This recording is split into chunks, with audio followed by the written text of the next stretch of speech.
오늘 이 아침에 부를 찬송 425장.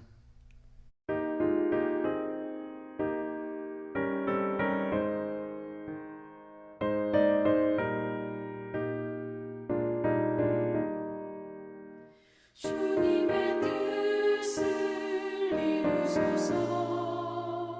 고요한 중에 기다리니 지능과 같은 날 빚으소.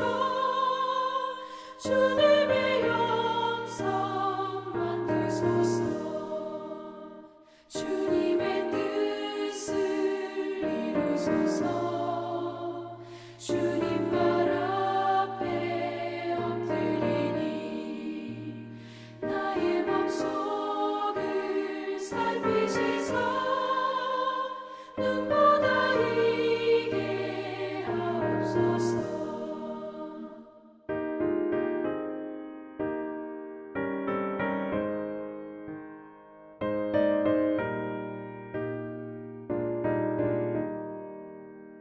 주님의 뜻을 이루소서. 병들어 몸이 피곤할 때 권능의 손을 내게 펴서 강건케 하여 주옵소서. 주님의 뜻을 이루소서. 온전히 나를 주장하사 주님과 함께 동행함을 만민이 알게 하옵소서.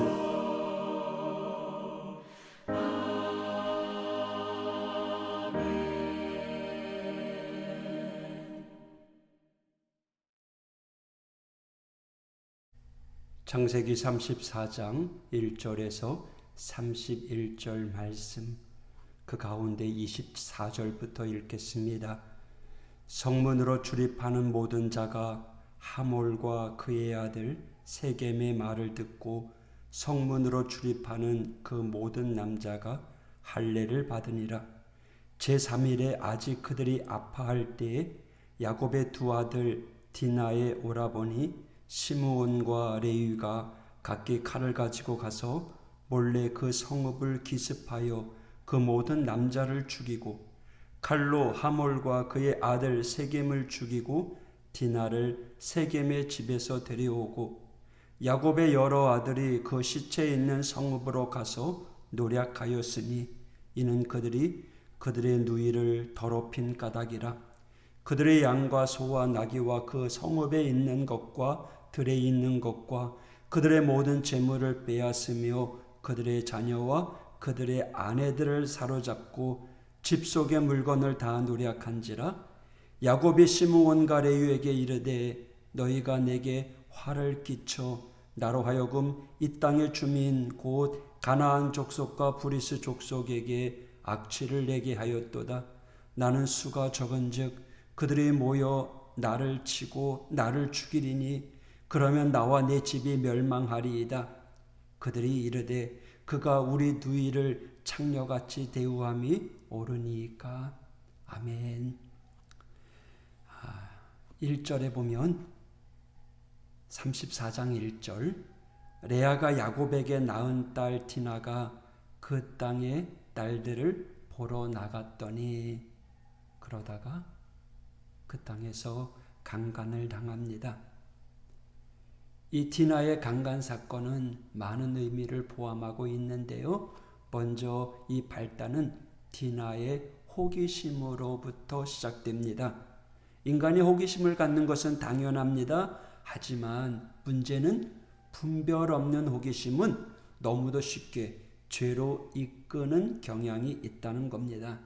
아이들의 게임이나 도박에 빠지는 것, 쉽게 빠지는 것은 호기심 때문입니다. 그들의 게임이나 도박으로 돈을 벌고자 하는 목적으로 시작하지는 않습니다. 단지 호기심을 유발하기 쉬운 환경이 조성되었기 때문입니다. 우리나라가 어떤 나라입니까? 세계에서 가장 빠른 인터넷 속도, 세계 최고의 핸드폰을 만드는 나라, 세계 최고의 게임 강국이라고 하는 수식어답게 우리 한국의 아이들, 젊은이들은 게임에 빠져 삽니다. 보도자료를 보니까 갓난아기가 스마트폰을 처음 접한 때가 생후 6개월이래요. 그리고 3세가 되면 웬만한 아이들은 다 핸드폰, 스마트폰을 다룰 줄 안다고 해요. 그들은 물론 나이가 들어가면서 차츰 스마트폰에서 벗어나거나 게임, 유튜브에서 벗어나긴 하겠지만 한창 공부하고 꿈꿀 나이에 게임이나 유튜브에 빠지다 보니 정신을 차렸을 때는 이미 늦은 때가 되었다는 거죠. 5절 야곱이 그 딸 디나를 그가 더럽혔다 함을 들었으나 자기의 아들들이 들에서 목축함으로 그들이 돌아오기를 잠잠하였고, 오늘날 믿음의 자녀들에게도요, 여전히 디나처럼 세겜이라고 하는 유혹의 환경에 둘러싸여 있습니다. 디나만의 잘못이 아닐 것입니다. 본문은 디나에 대한 정확한 정보를 제공하고 있지는 않지만 우리는 이 야곱의 태도를 통해서 문제를 유추해 볼 수 있습니다. 야곱은요, 딸 디나에 대한 소식을 듣고도 디나를 즉각 데려올 생각은 하지 아니하고 잠잠히 기다립니다. 아들들이 오면 같이 갈 생각이었는지 모르겠지만 그 외에도 세겜의 아버지 하몰은 야곱을 찾아와서 협상의 대상이 야곱이 아닌 야곱의 아들들로 바뀌었습니다. 이 하몰이 결혼의 조건을 말하면서 데려갈 것을 제의하고 이에 아들들이 할례를 조건으로 합의하는 과정 가운데 야곱은요, 단 한마디도 언급하지 않습니다. 하지만 이 디나가 당한 사건은 단순한 것이 아닙니다. 그것은 7절에서 언급하듯이 부끄러운 일이며 행하지 못할 일이었습니다. 심각한 도덕적, 윤리적 범죄였던 거죠. 무엇보다도 야곱의 아들들은 이 일이 단지 범죄일 뿐만 아니라 이스라엘에게 일어난 일이라고 생각한 반면에 정작 이스라엘이라고 불리우는 이 야곱은 하나님의 가족이라는 그러한 바운더리 경계를 침범한 사건에 대하여 그냥 침묵을 지키고 있었다는 거죠. 하몰 부자가 제안해요. 우리 서로 결혼하자. 이것은요, 단순히 디나의 문제로 끝나는 것이 아니라 두 집안이 결혼하면 어떻게 돼요? 서로 섞이는 것입니다. 야곱은 어떤 사람이었어요? 정작 자신은요, 800km나 떨어진 하란까지 갔잖아요. 결혼하면서 20년을 고생하면서 부인을 데리고 왔잖아요. 그렇게 아내를 얻기 위해서 고생했는데 왜 그랬어요? 이방인이 아닌 혈육을 통해서 결혼시키려고 했던 아버지 이삭, 어머니 리브가의 뜻이었기 때문입니다. 아버지도 그랬잖아요. 아버지 이삭 역시 같은 과정을 거쳤습니다. 그러므로 누구보다 이 야곱은 하나님의 백성에 대한 약속의 의미를 알고 있었어요. 할아버지 아브라함, 이삭, 야곱에게 이어질 축복의 가문, 신앙의 유산이 물려지는 것 알고 있었어요. 그런데 이 언약이 깨어지려고 하는 그 위급한 상황 속에서 한마디도 언급하지 않았다는 거예요. 침묵했다는 거죠. 16절 우리 딸을 너희에게 주며 너희 딸을 우리가 데려오며 너희와 함께 거주하여 한 민족이 되려니와 너희가 만일 우리 말을 듣지 아니하고 할례를 받지 아니하면 우리는 곧 우리 딸을 데리고 가리라. 결국 이 야곱의 무책임한 침묵은요, 엄청난 결과를 빚고 말았습니다. 야곱의 아들들은요, 아버지의 피를 이어받았는지 하몰을 할례받는 조건으로 속이고 있었습니다. 나중에 디나의 오빠였던 시므온과 레위는 할례받은 그 성읍에 들어가서 모든 남자를 죽이고 나중에 나머지 아들들도 다시 성읍에 들어가서 노략질까지 하였습니다. 물론 저들의 핑계가 있죠. 저들의 누이를 더럽혔기 때문이다. 물론 하몰 일가가 행한 일은 도덕적으로 용납할 수 없는 길이었지만, 그러나 야곱이 중재하면서 그 더 이상 악을 악으로 갚지 않게 막았어야 했는데, 이 야곱이 행한 일들은 하몰과 그의 아들 세겜이 행한 일보다 비교할 수 없을 정도로 더 큰 죄악이었던 거죠. 이에 대해 그동안 침묵으로 일관했던 야곱이요, 마지막 30절에 말문을 엽니다. 야곱이 시므온과 레위에게 이르되 너희가 내게 화를 끼쳐 나로 하여금 이 땅의 주민 곧 가나안 족속과 브리스 족속에게 악취를 내게 하였도다. 나는 수가 적은즉 그들이 모여 나를 치고 죽이리니 그러면 나와 내 집이 멸망하리이다. 그동안 방관하고 무책임했던 야곱의 입에서 나온 것은 아들이 행한 일에 대하여 분노하고 있는 겁니다. 그 이유는 이제 이것 때문에 가족의 생존이 위협받게 되었다라는 거죠. 하지만 마지막 절에서 야곱의 아들들이 뭐라고 이야기합니까? 이 34장의 사건을 우회적으로 표현하는데요. 31절 그들이 이르되 그가 우리 누이를 창녀같이 대우함이 옳으니까. 여러분, 오늘날 본문의 이 사건은요, 오늘 세겜이라고 하는 세상의 문화가 우리 교회와 부딪혔을 때 어떻게 해야 되는지를 가르쳐주고 있습니다. 하나님의 나라를 만들어가는 이 야곱의 일가가 해체되는 위기가 처해져 있을 때 야곱의 아들들의 행한 일들은 물론 분명 잘못되었습니다. 좀 더 다른 방법, 선한 방법도 있었을 것이었는데요. 그러나 야곱은요, 이것을 방치했어요. 아들들 못지않게 큰 잘못을 저질렀습니다. 앞에서 볼 수 있듯이 이 야곱은요, 위기 앞에서 하나님께 기도하는 모습이 보이지 않아요. 더욱이 하나님과의 언약이 깨어지는 그 위기 앞에서도 어떤 조치를 취하지 않았다는 거예요. 방관 그 자체였다는 거예요. 여러분, 우리가 기도해야 됩니다. 오늘 우리 주변의 세상의 수많은 유혹들이, 위협이 우리를 위협하려고 호시탐탐 노리고 있습니다.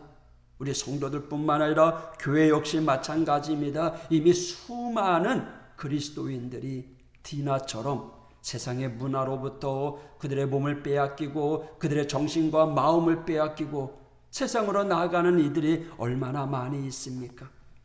성경은 묻습니다. 나중에 교회와 우리 성도들이 정말 세상에 유린당하고 창녀처럼 대우받는 게 옳습니까? 라고 묻는다면 우리는 어떤 대답을 해야 되나요? 여러분, 이 시대의 야곱처럼 또 야곱의 아들들처럼 행해서는 안 될 것입니다. 교회와 우리 믿음의 자녀들의 위기 앞에서 우리가 정말 해야 될 일은 하나님께 기도하면서 신앙의 유산을 물려주기 위해서 더 바르게 살아가며 또 신앙의 모습을 유지하며 살아가는 우리 믿음의 성도가 되어야 됩니다. 또한 침묵을 지켜서도 안 되고요, 무력행위를 행해서도 안 될 것입니다. 하나님이 우리를 사랑하신 것처럼 우리도 그들을 사랑하며 그들의 마음을 움직이고 녹여야 될 줄 믿습니다. 제일 먼저 뭐 해야 된다고요? 지금 우리가 하나님 앞에 겸허히 기도하며 무릎을 꿇어야 할 때입니다.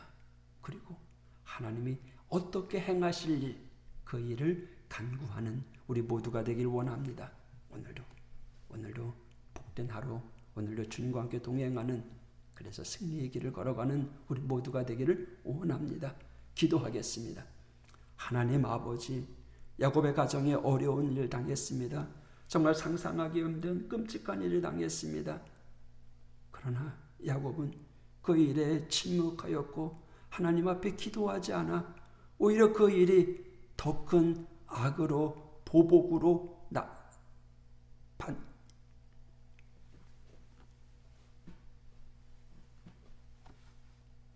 하나님 아버지, 오늘 말씀을 보면서 우리의 교회와 우리의 가정을 위해서 기도합니다.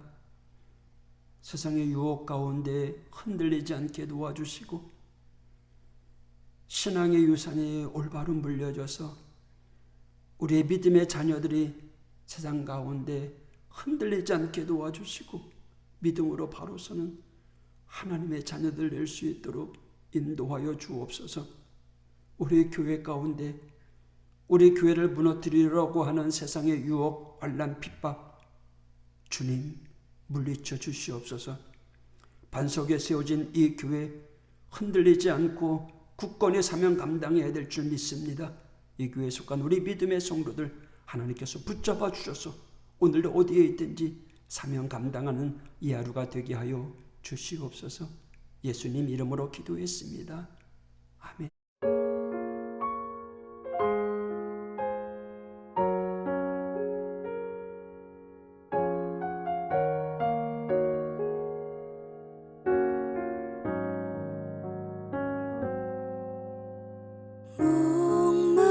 목마른 사슴시 내 물을 찾아 헤매이듯이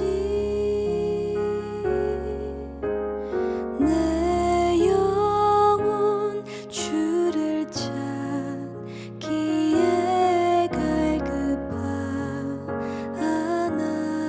갈급하나이다.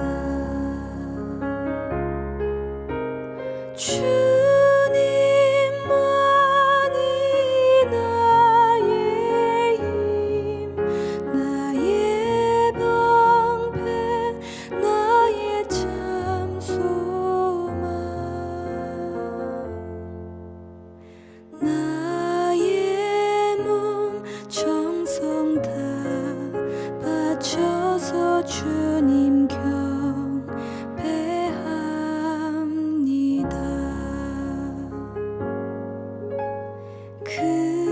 금보다 귀한 나의 주님 내게 만족 주신 주,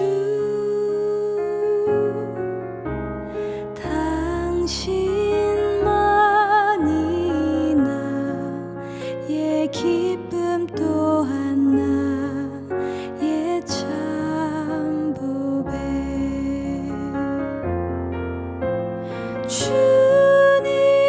주님만이 나의 힘, 나의 방패, 나의 참 소망, 나의 몸 정성 다 바쳐서 주님 경배합니다.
주